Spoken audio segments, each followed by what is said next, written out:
Okay, so that's question 7. Now we're going to go to the back side. Let's go through those. Up to question 8. It says, give an example of a polar molecule and explain why it's polar. So, example of a polar molecule and explain why it's polar. So, the classic example, the example that I want you to know is water. So, H2O.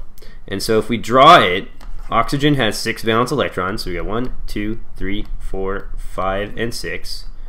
Okay. Then we have our hydrogens. They each have 1 valence electron, right? And so when we connect these guys and make them into a covalent molecule, here's our structural formula, right? So we've got our bonds, our shared electrons here in between the hydrogens and the oxygen, and then we have our unshared electrons on the oxygen, okay?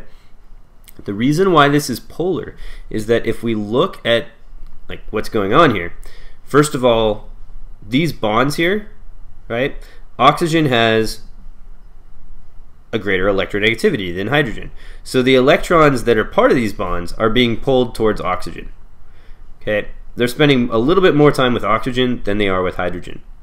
At the same time, we have these unshared electrons over here that are kind of bunched up. So these unshared electrons are already going to give this kind of a negative charge down here, but on top of that, these electrons in the bonds are also spending their time closer to the oxygen. So this whole end of the molecule gets a slightly negative charge. On this side, because the hydrogens they're not spending as much time or equal time with the electron, their charges are slightly positive. Okay, so a simple explanation is that the electronegativity, I'm just going to abbreviate it as ENEG, of oxygen is pulling electrons to that end of the molecule, giving it a slight negative. Okay, so that is why water is polar. Okay, now moving on, it says for number 9, it says there are 7 diatomic molecules. Draw the structural formulas for the ones that have a single bond, double bond, or triple bond. So the single bonds, well, let's make a list up here first. So the 7 diatomics are have, no, fear, of, ice, cold, you need the L from cold for chlorine, beer, and you need the R for bromine. Okay, so those are our 7 diatomics. They're diatomics, which means each one, when they're pure, when there's a gas or whatever, most of them form gases at room temp, they'll come in pairs. So 2 hydrogens bonded to each other, 2 nitrogens bonded to each other, and so forth. Okay, so there are basically, when we look at these, there's one that forms a triple bond. Okay, so we're going to work our way backwards on this question.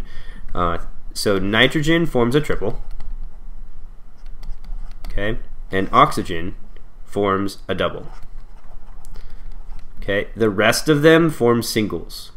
So if we just want to pick some, let's start with a triple. So nitrogen, again I said we'll go backwards. So nitrogen has 1, 2, 3, 4, 5 valence.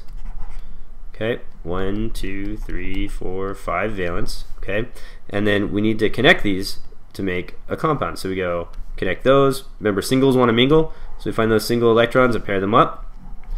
Okay, so we pair it up like that. So our final structural formula for this would be a nitrogen with 3 lines between it and another nitrogen, meaning each line is a bond. So triple bond between the 2 nitrogens, and don't forget your unshared electrons. So there and there. Okay. Double bonds, on the other hand, we said oxygen is the one that forms a double. So we go oxygen, and then oxygen has 6 valence electrons. Whoops, the dots kind of came in weird spots, but anyways, so there we go, 6 valence electrons each, and then we need to connect the singles. So I connect here. Sorry, a little dodge there. Don't need to go up like this. It really should be a straight line like so. And then this one will connect up here. So when you're done drawing it, it's going to be an oxygen double bonded to another oxygen, and don't forget your unshareds. So here and here, this guy has 2 unshared. So here and here, and then this one also has 2 sets of unshared electrons. So we go there, and let's put this up here. Okay, so there's our diatomic oxygen, and then last but not least, we need to do a single bond. We can pick any of these. It turns out that fluorine, iodine, chlorine, and bromine, they all have 7 valence electrons. Hydrogen has 1. I'll do iodine. So 7 valence electrons, so that's 1, 2, 3, 4, 5, 6, 7. And then another iodine, 1, 2, 3, 4, 5, 6, and 7. And then all we have to do is we need to pair up the singles, which are right here. So when we actually draw it, it's going to be an iodine, the single bond to another iodine, and don't forget your unshared electrons. So we're going to have 2 there, 2 there, 2 there, 2 there, 2 there, and 2 there. Okay, so each have 3 unshareds. All right, so let's go on. We'll go on to number 10. It says, using the structures you drew, how many electrons are being shared in each of the diatomic molecules?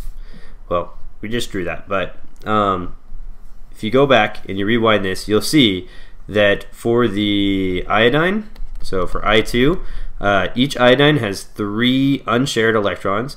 So unshared would be 6, and then there's a single bond in between them, so shared would be 1. So basically that line in between them, like this line represents 1 shared pair, and then the dots around them, there's 3 pairs, 1, 2, and 3, 1, 2, and 3, so 6 total. Now if we look at oxygen, unshared, it has 2 on each oxygen, so that's 4, and then we have the double bond in between, so shared would be 2. For nitrogen, the unshareds are 2, because there's 2 pairs of electrons that are unshared on each nitrogen, so that's 2 total, and then shared, we have 3 bonds, so shared would be 3. Okay, and that's for question number 10. Moving on to number 11, how does the VSEPR theory explain the role of electrons in determining molecular shapes? It goes back to what VSEPR stands for, which means it stands for valence shell electron pair repulsion.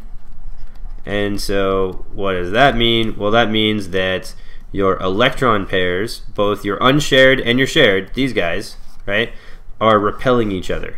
And they're going to want as much room as possible. So essentially we can say that electron pairs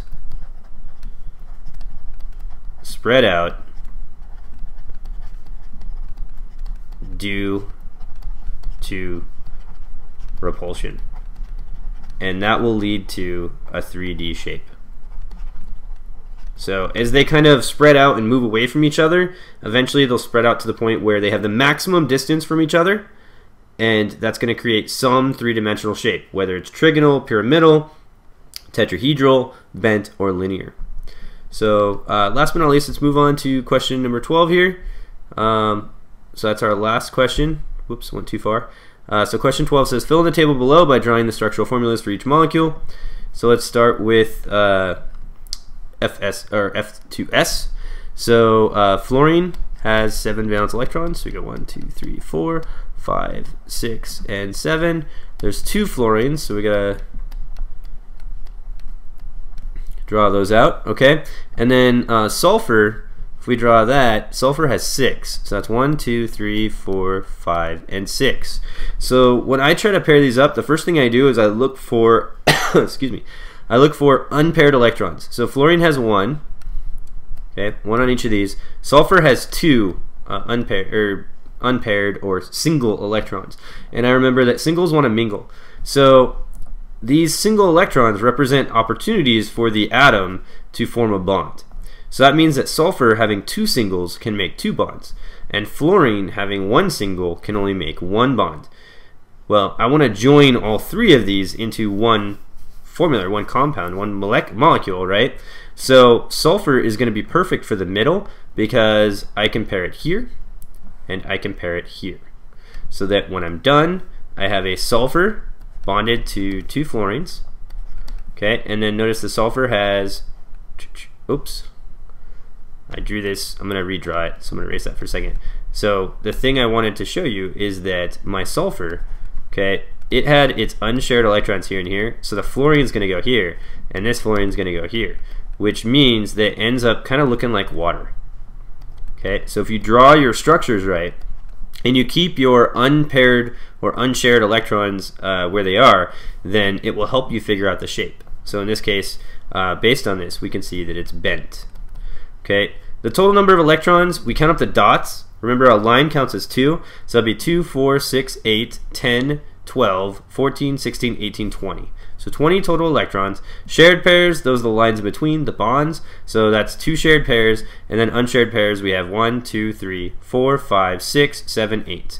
Again, these are unshared pairs, so I'm counting each little group of 2 as 1 unshared. Okay. As far as polarity, we would say this is polar because there are 2 molecules that create, or 2 molecular shapes that create polar shapes, and that would be bent as well as trigonal pyramidal.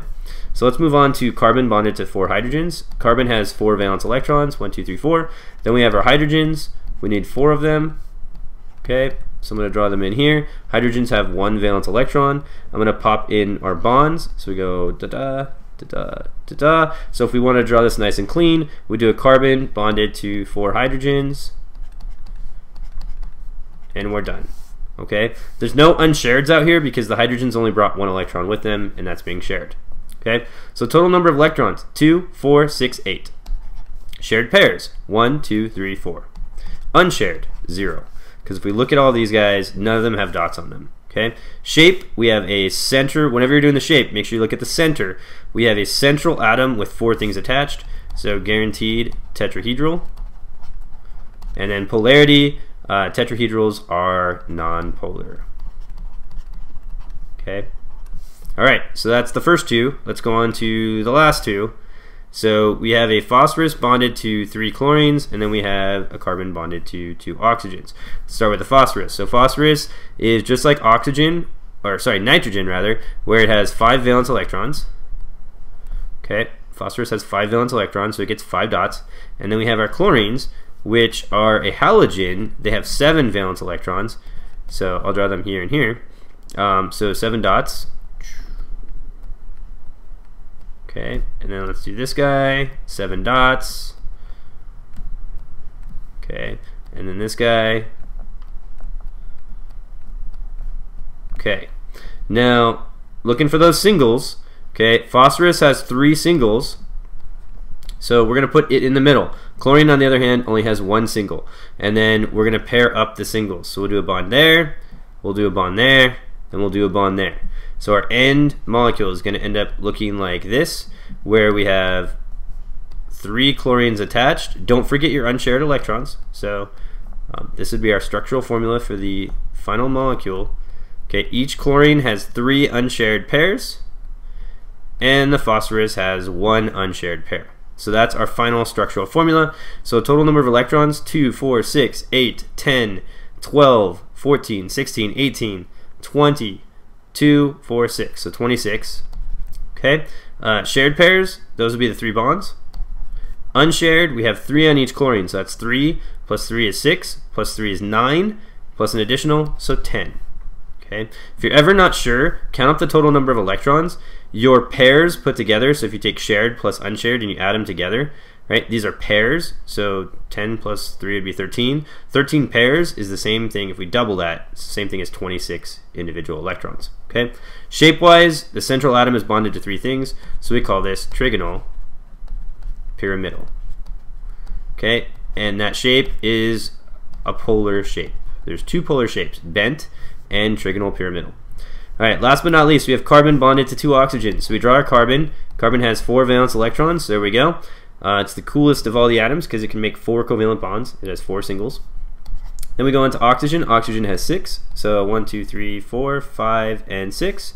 And then we'll draw our other oxygen over here. If you haven't picked up on it yet, the reason why I tend to already know where to place my elements is I always put my element that can make the most number of bonds in the middle. So carbon's always going to be in the middle because it's cool and can make 4 bonds. But over here I put phosphorus in the middle because I knew it had 3 single electrons, which meant it could make 3 bonds, and chlorine on the other hand only had 1 single electron, so it can only make 1. So element that can make the most number of bonds I always put in the middle. So at this point what I'm going to do is I am going to connect the singles. So I have a single here, I'm going to connect that here. I have a single here, then I'm going to connect there. Then over here I'm going to connect this single there and this single there. So if I pull this all together, right, I have a carbon in the middle, 2 bonds to 1 oxygen, and 2 bonds to the other oxygen. Okay. Now I go back and I look for my unshared electrons. This oxygen had 2, they kind of grouped together there, but that would have been 2 electrons, and then it also had 2 here, so I'll put those 2 there. On this oxygen I had the same deal, so 2 up top and 2 on the side. Okay. Carbon doesn't have any unshared electrons, so I don't have to add any dots there. Also, whenever you have a single electron, center electron, bonded to 2 things, and it has no unshared electrons, we know that shape is going to be linear. Okay, if it did have unshared electrons in the middle, this would be bent. Okay, let's do our counting. Total number of electrons. We've got 2, 4, 6, 8, 10, 12, 14, 16. Shared pairs. There's 4 bonds, so that's 4 shared pairs. Unshared, 1, 2, 3, 4. Okay, again, if you check it, you take your pairs, add them together, that's 8. Double it, that should equal the same number of total electrons that you counted at the beginning. So 8 doubled is 16. Good. Linears are nonpolar. All right, so that's how to do the review. Make sure that you complete it. Make sure you study up for tomorrow's test, and we'll see you then. Have a good night.